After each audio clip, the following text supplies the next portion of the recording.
got to get high a little bit because now we got to talk about Alabama and its 24-22 win in quadruple overtime against Auburn, who was 6-5 before this game kicked.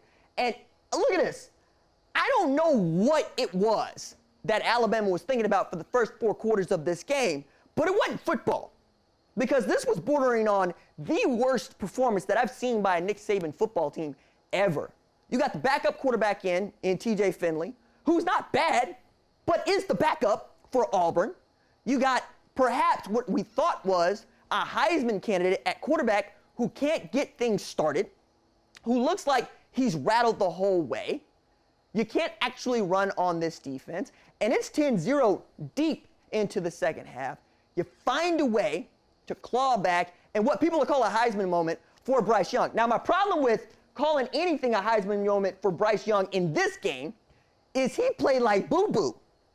You can't tell me you got a Heisman moment because you came back to win this game, making plays like this. Now, I'm inclined to pick on that Arkansas game where he went for 500 plus. Give me that.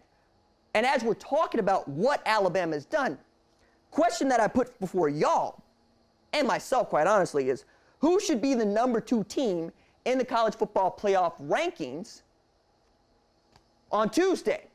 So I asked you, I want to see what you have to say. So we put it to the tweets, right? And in putting it to the tweets, what did we find, Producer Cat? We got Cornell Woolridge. I like this. Renaissance XM says Michigan or Cincinnati, Bama needed 4 overtimes at home to beat an unranked team without its number 1 quarterback. That is not number 2 stuff. See, we see eye to eye. We understand each other. Because what y'all tell me is, it doesn't actually matter what your record is. It matters how you look. And this is the 3rd time that Alabama has looked terrible. Matter of fact, it's really the 4th time, because we got a Florida team that we know is bad, who got its head coach fired, that they nearly lost to.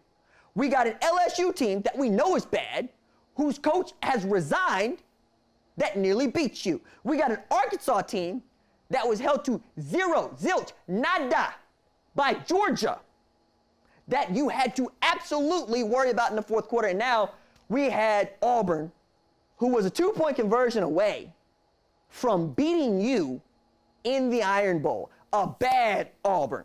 An Auburn that lost to South Carolina Auburn. No shade to South Carolina, but you know who you are. You're bowl eligible. You're not playing for championships.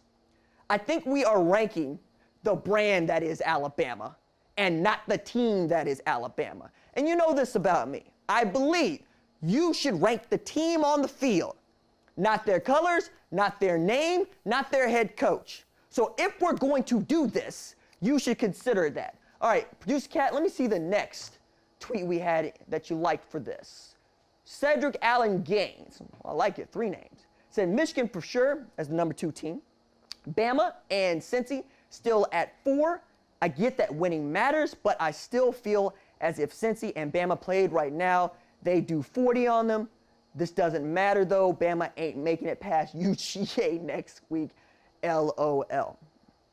We still don't want to give Cincinnati their respect. We'll address that in a little bit. I am with the Michigan ahead of Alabama here. And the reason is Michigan destroyed Ohio State today. Okay? If we're taking a look at Alabama's best win so far, we're really talking about Arkansas. All right? Losing to Texas A&M. A Texas A&M that just lost to LSU. For the first time, it feels like Alabama, Ole Miss, Mississippi State, those are your 3 best teams in the SEC West.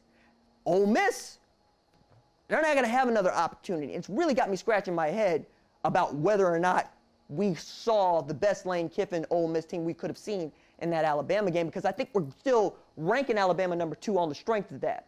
So I think they're at the very least going to fall to 3. Now the question is going to be, again, who's 2? So I'm with Cedric on this. Producer Gat, let me see this last one. I was told this one might get a little bit underneath my skin. All right. Michael Christian, what you got, Mike Saw? Definitely not Cincy.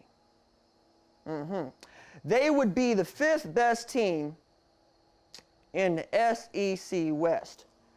Not interested in watching them get blown out in semis. Am I watching football or are you watching football? Because we're not watching football together. That's my first thought. The second thought is, Cincy beat Notre Dame. Same Notre Dame, it's 11-1. Okay? Beat Notre Dame on the road. Has destroyed almost everybody else. Okay? My third observation on this is, did you watch the 2020 Peach Bowl? Because I did. Did you see Georgia needed a heroic JT Daniels-led drive to beat Cincinnati in a de facto home game? Because I did. For the second year in a row, Cincinnati has finished the season undefeated in the regular season. It's got one of the longest win streaks in college football today.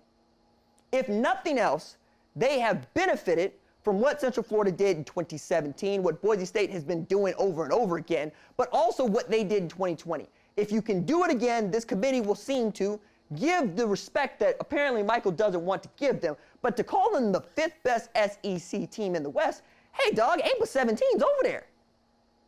I would love to see Cincinnati play Alabama. I would love to see Cincinnati play Ole Miss, but you know what? If the rules are win every game, why are we still talking about this? But the other part is, do those kids' efforts not matter? Now, I'm always going to appeal to the human being that you are, because if I go 12-0, I want my shot at Bama, at Georgia. I don't care what you think is going to happen. I earned that. You know how I know I earned that? Because we started the season with 130 undefeated teams. At the end of the regular season, we're down to 2. One of them is a juggernaut we all agree on. The other one is Cincinnati. Cincinnati also pushed that juggernaut last year. You can tell me you think it's a different team, but then I would tell you, aren't they all different teams? So wouldn't you rank them all accordingly? Now, excuse me for approaching college football with a level of logic and reason that I would give to every single sport. And oh yeah, those all have real playoffs. Hey kinfolk, I appreciate you for watching. Subscribe here and ring the bell so you don't miss the latest upload to the channel. Also, be sure to watch more videos here, like FS1 Studio shows and the best from Fox Sports and Fox Sports Digital.